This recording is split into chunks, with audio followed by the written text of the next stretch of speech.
Le temps est une chose qui fascine et qui obsède les humains depuis toujours. Pour Richard Chabot, le temps est devenu un art et une passion parce qu'il est maître horloger. Et il pratique son métier d'ailleurs un peu comme le faisaient les maîtres horlogers au 17e et au 18e siècle. De sorte que quand on entre dans son atelier, on a vraiment l'impression que le temps s'est arrêté.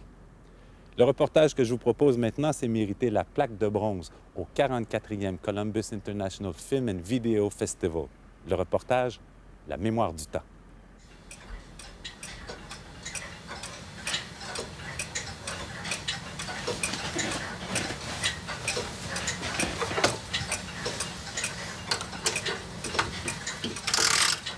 Dans la chambre qui s'endort tranquille, la vieille horloge dont la voix grince un peu scande la paix de l'heure qui passe.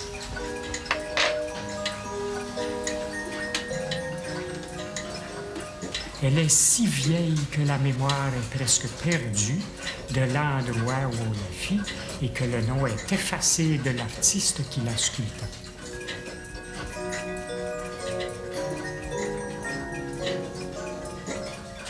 On sait seulement qu'elle fut fabriquée par un maître ébéniste de chez nous, qui la fabriqua dans le bout de son temps, qui était un temps où on avait du goût et aussi des rêves auxquels on donnait des formes charmantes.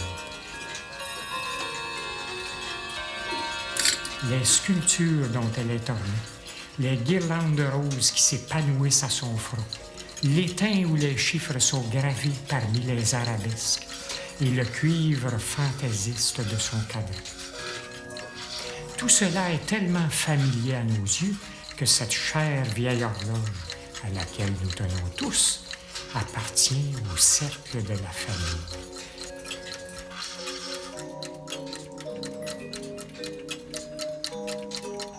Quand j'allais à l'école, je me souviens, je défaisais des réveils matins. Souvent, au lieu de faire mes devoirs, je défaisais un réveil matin sur mon établi, c'est-à-dire le petit secrétaire où je faisais mes devoirs. Je pouvais retirer mes cahiers et puis défaire un réveil matin.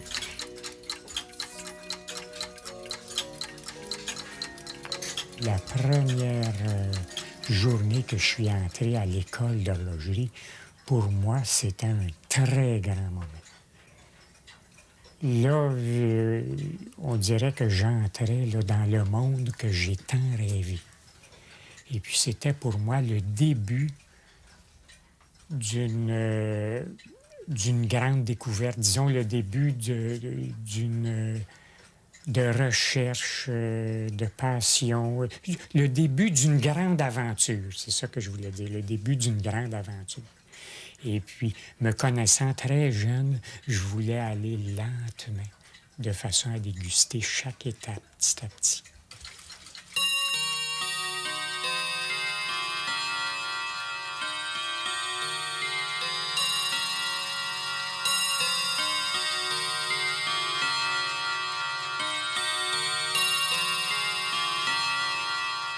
C'est tellement profond en moi, ce métier-là. Quand j'ai commencé dans l'horlogerie, on dirait que j'avais toujours fait ça. Même les premiers mouvements que j'ai vus, que j'ai ouverts, que j'ai regardés avec tous les engrenages, on dirait que j'avais toujours fait ça. Pourtant, ça faisait la première fois que je voyais ça.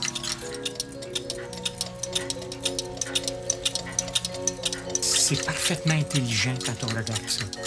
Et puis aussi, c'est fascinant, la beauté du mouvement lui-même, les engrenages. Puis c'est mystérieux en même temps, c'est à la fois mystérieux.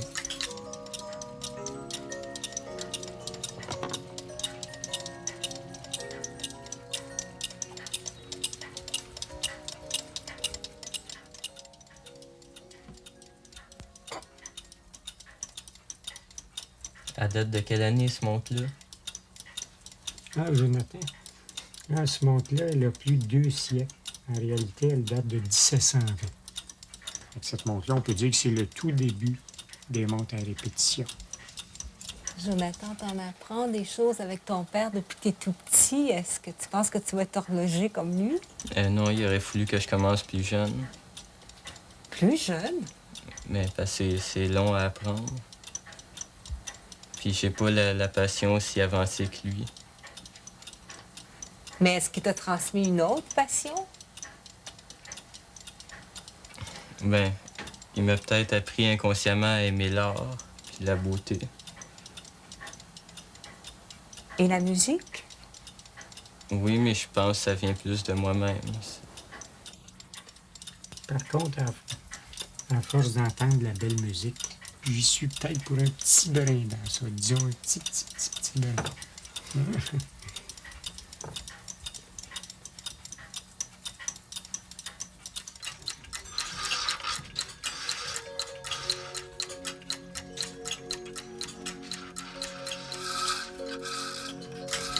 Disons que le 18e siècle, c'est le siècle de l'art en horlogerie. C'est là que s'est fait les plus beaux chefs-d'œuvre. Les boîtes ciselées en or, tout fait à la main.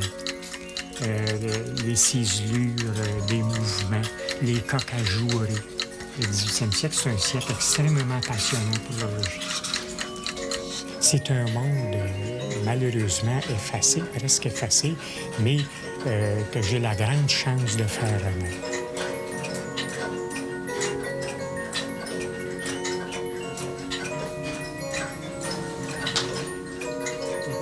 Quand on répare des horloges, d'autrefois et des montres d'autrefois, vous ne faites jamais la même chose. C'est toujours un défi.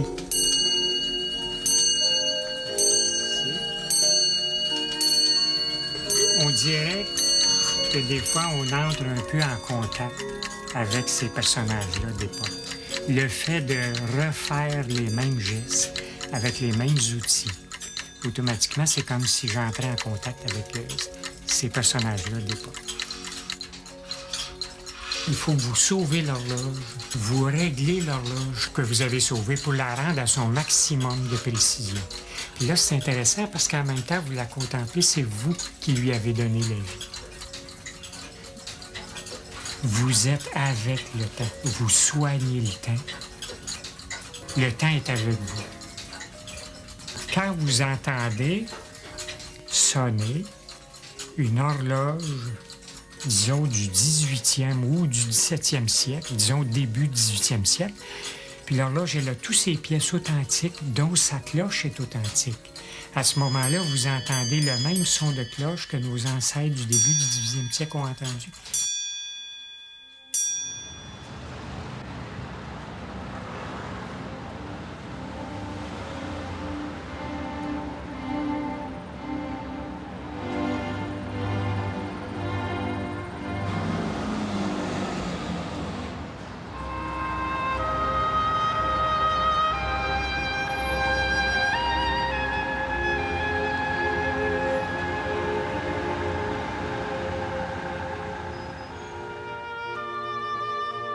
Si vous avez une seule passion, à ce moment-là, vous mettez corps et âme dans votre métier. De ce côté-là, c'est mieux, parce que vous allez à la source du métier. Vous voulez découvrir tous les mystères de votre métier. Allez vraiment à la source. Évidemment, si on fait plusieurs métiers ou plusieurs passions, vous effleurez seulement. Donc, vous ne pouvez pas approfondir tout ça. Mais si vous avez une passion, vous êtes ancré dans une passion, à ce moment-là, vous allez à la source. Pouvoir toucher à une pièce de musique, pouvoir lui donner vie, ça, c'est typiquement l'euthanasie. On voit ici les formes symétriques dans le haut.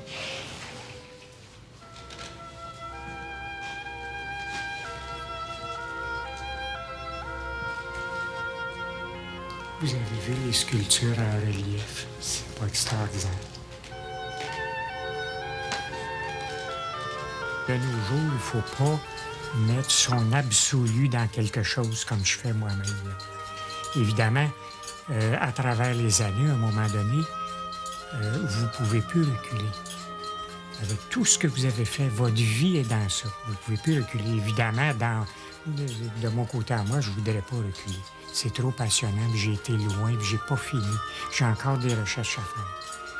Mais quand vous regardez en arrière, vous vous rendez compte que vous avez bâti un empire extraordinaire pour vous, qui n'est vraiment pas valable dans le monde dans lequel vous vivez. Et puis qui est un peu un danger en même temps. C'est un peu comme un château de cartes. Un rien peut faire écrouler tout ça, puis vous tombez à rien. Parce qu'en dehors de ça, c'est fini. Je t'ai appelé parce que regarde ce que j'ai trouvé. Oh. Ça.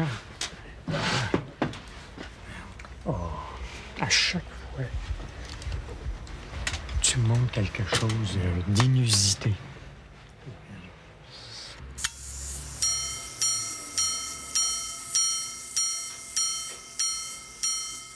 Monsieur Chabot, je veux dire, cet homme-là serait au Japon, il serait considéré comme monument national.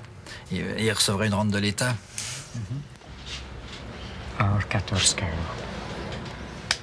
À chaque fois, tu me montres quelque chose de spécial.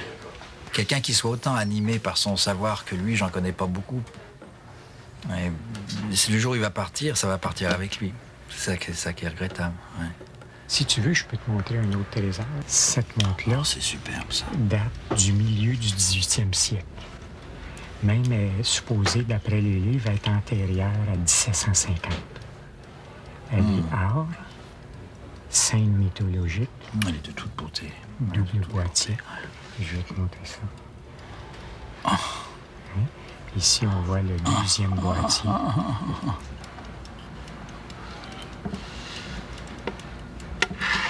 Elle est magnifique. Magnifique monte à coque, ça.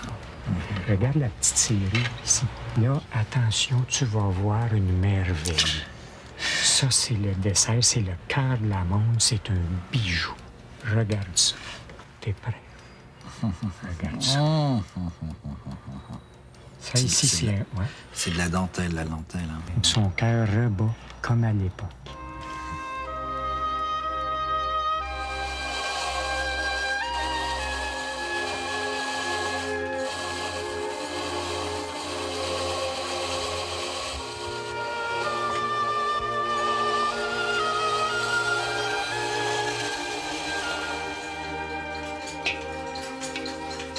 Si vous perdiez tout ça tout d'un coup,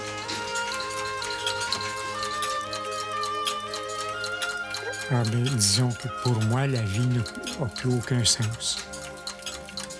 Parce que mon absolu est dans ce métier-là. Ce qui fait que si je me détache de ça, du moins à l'âge que j'ai là, je suis entièrement handicapé, c'est fini. Je vois pas qu'est-ce que je peux faire d'autre. Surtout, ayant travaillé si passionné dans ce métier-là, ayant été aussi loin dans ce métier-là, je vois pas qu'est-ce que je pourrais faire d'autre qui me passionnerait tant.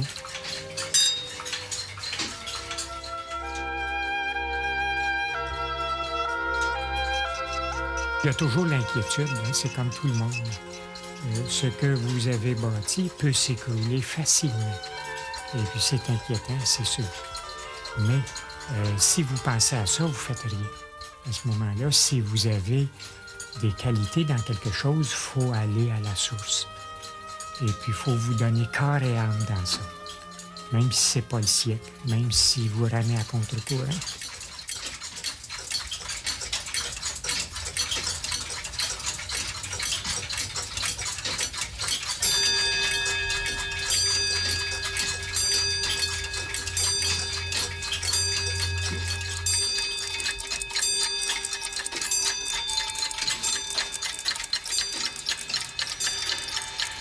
Faire le métier avec passion, c'est pour ainsi dire presque une religion.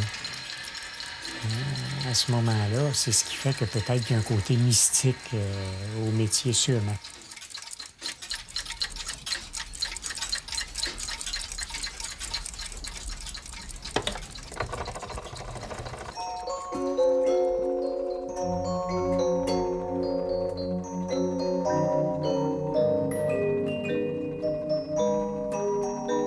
Vous ne pouvez pas, toute votre vie, avoir fait des recherches, avoir été passionné, avoir fait avec tant d'intensité votre passion.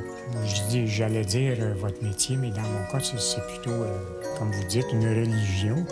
Faire ça avec tant de passion, quitter ça puis que ça finisse là. C'est peut-être ça qui fait qu'on devrait toujours être heureux.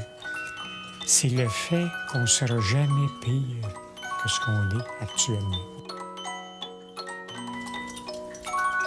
Comme la mort, pour parler vrai, est le but de notre vie, depuis quelques années, je me suis familiarisé avec cet ami fidèle de l'homme.